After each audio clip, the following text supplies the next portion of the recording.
Well, the story of Skyscraper is about a man who was an FBI hostage negotiator for FBI SWAT, and he was on a call, and it didn't go as well as planned, and things went sideways, and that's how we start out the movie. And I feel that we start out the movie that way to give the audience an idea of the type of character that they are hopefully getting behind and the type of story that it is. And when it goes sideways within the first 3 minutes of the movie, it gives the audience an idea of the great challenges that lay ahead for our main character. And the majority of the story is set inside the world's tallest skyscraper in Hong Kong. It's called the Pearl. It's our fictionalized building that dwarfs the Burj Khalifa and the Empire State Building. And the building is set on fire purposefully.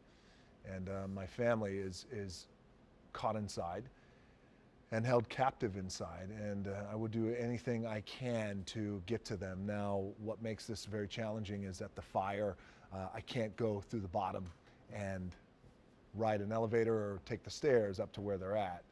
I have to find another way in. So it's a thinking man's character, and it's a story that everybody's pretty excited about.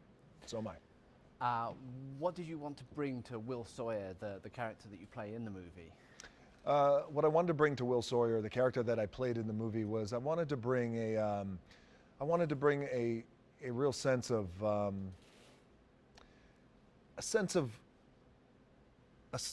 there's two parts of this: a sense of broken Will, and Will in terms of his gut, in terms of his mettle that he has in here, because again, on his watch, things went sideways, and without giving too much of the movie away.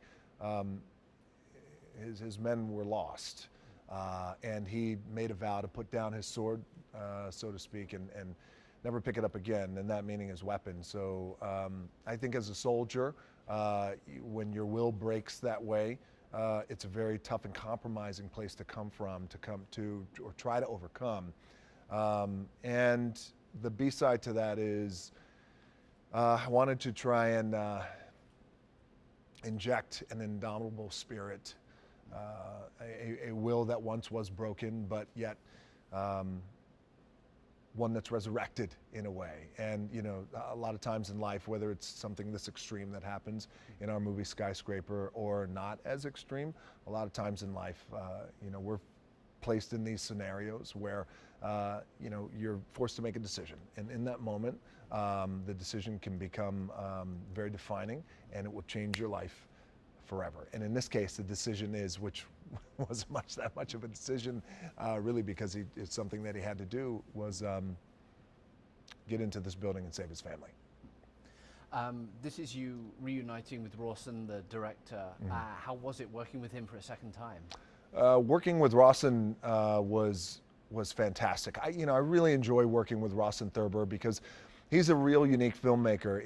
In when I say unique, I mean that he is truly one of the very few in Hollywood who is the sole writer and director of these projects. And while you often have that in projects that are oftentimes made and created on an independent scale, Rawson is writing on a global scale, and you don't often find that these days in Hollywood, or really throughout the years. So he brings a very unique quality to his filmmaking, Rawson does, but he also, what I really enjoy about Rawson, we have worked together in the past. We're getting ready to work on our third movie, another Universal movie, which is called Red Notice. He really, what I enjoy about him is we're able to create these characters that, in a way, flip a lot of the qualities that people can expect from me in my characters and me and just in my personal life and how I am, flip them and turn them on their ear, or slightly a few clicks to the left or a few clicks to the right, where there's a little bit off balance to the character that I really enjoy. We were able to capture that in a comedy called Central Intelligence, and another Universal movie, and we're able to capture that in Skyscraper as well. And also, on top of that, on top of Rawson bringing a really high quality level of writing to his filmmaking style and his direction, more importantly than that, he's a really, really good guy. And I've gotten to a point in my career where, it sounds very rudimentary and a little edgy, but I don't like working with assholes. And I've gotten to a point in my career where I don't have to. And Rawson is a really good guy, and I like having good people and filmmakers around me who are just good quality people, and he's a good quality guy. You have Neve Campbell playing your wife, Sarah.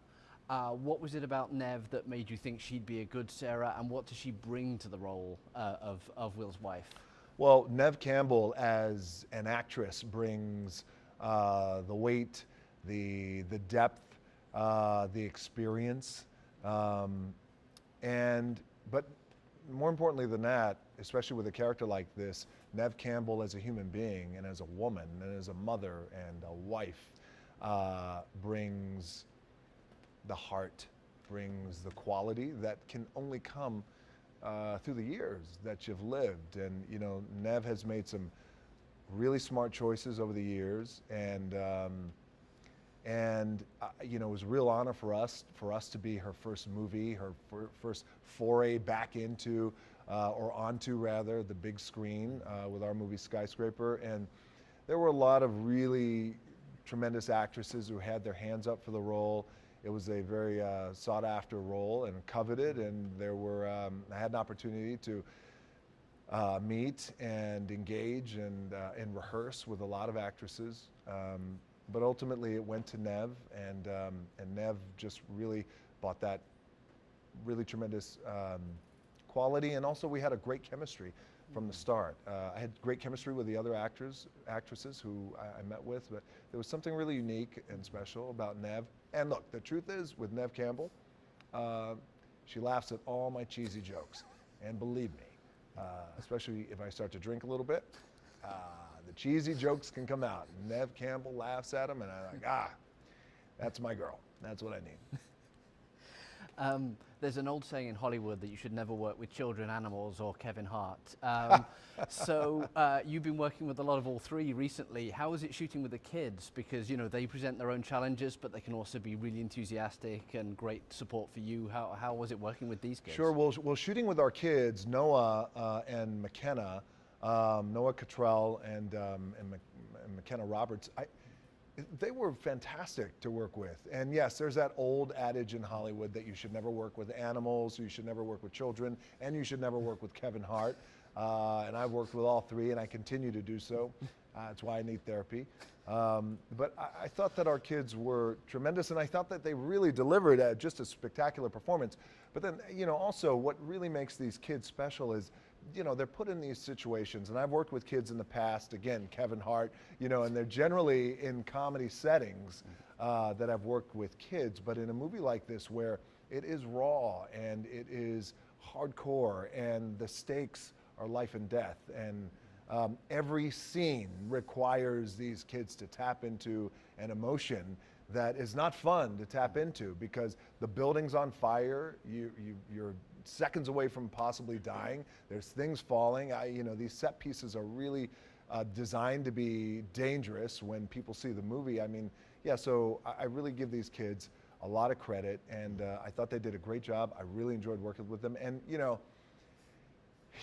here's the thing with kids, and there's a duality here that applies really to me, and this is like the issue. And the issue is, the first half of the issue is you always deal with their hours, because there's only a certain amount of hours you're able to work with children. Mm-hmm. Somebody made up these ridiculous children, labor laws. I say we work them till the sun goes down.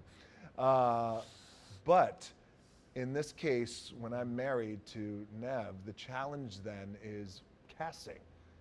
Well, if Neve and I had a baby, what does the baby look like? And so to find that really nice looking mocha kind of baby and little kids is not easy. So I would have cast my own kids, but it wouldn't have worked. But but we were able to find them, and I thought they did a great job. I'm extremely, extremely proud of them, not only as their actor, dad, but also just as their friend.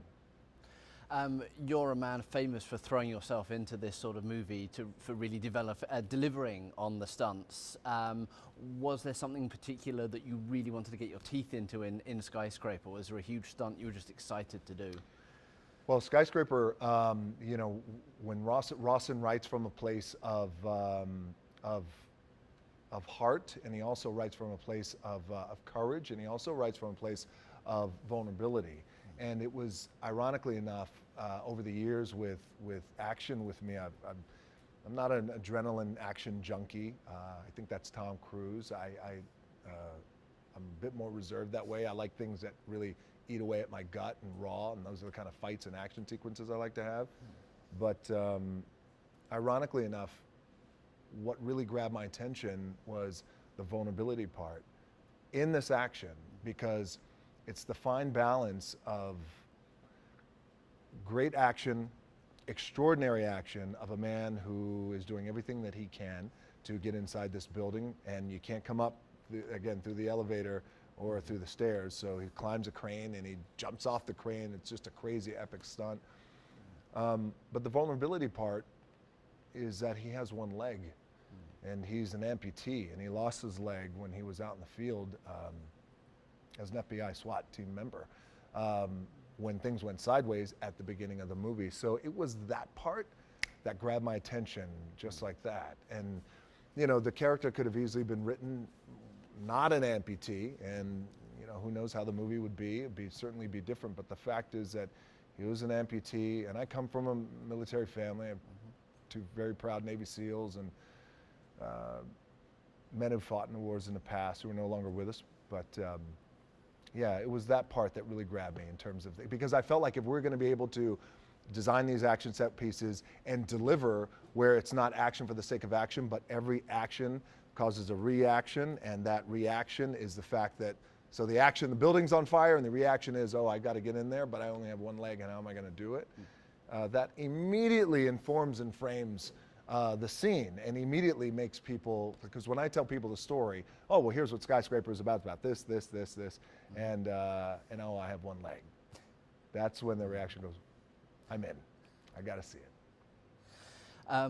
You're a man famous for preparing physically for your roles. Obviously, Will presents different challenges. How did you go about sort of factoring in what makes Will unique into how you prepared for the film? Well, the first thing I did to prepare for the role was really just practice my hitch in my step and in my gait. And you know, I've had a lot of practice over the years because I've had injuries that cause me to limp. I've had injuries that cause me where one leg is longer than the other. I've torn tendons off my pelvis, which caused my leg to kind of dangle a little lower where I couldn't actually move it.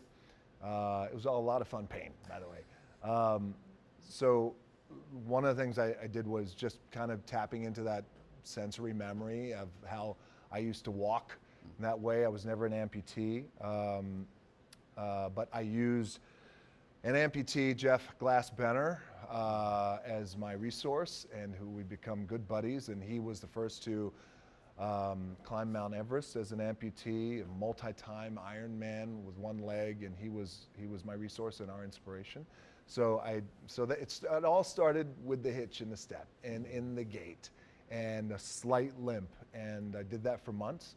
And you know, one of the most satisfying days of shooting Skyscraper was when Jeff finally came to set, and he spent all day with us. And ironically enough, he came to set on the biggest stunt of the movie, where I'm running across the crane and jumping off the crane into the building. And when you're an amputee, and especially a man like him who's used to running and jumping with one leg, again, there's just a certain quality or lack thereof in your gait and how you step and how you move and how you run. And you know, as I was running and I did the stunt, and he was the first person I sought out afterwards, and I said, what'd you think? And he's like, you nailed it. He goes, I couldn't believe it. It's exactly how I run. I said, great, thank you so much. So it was very special, and that was my prep.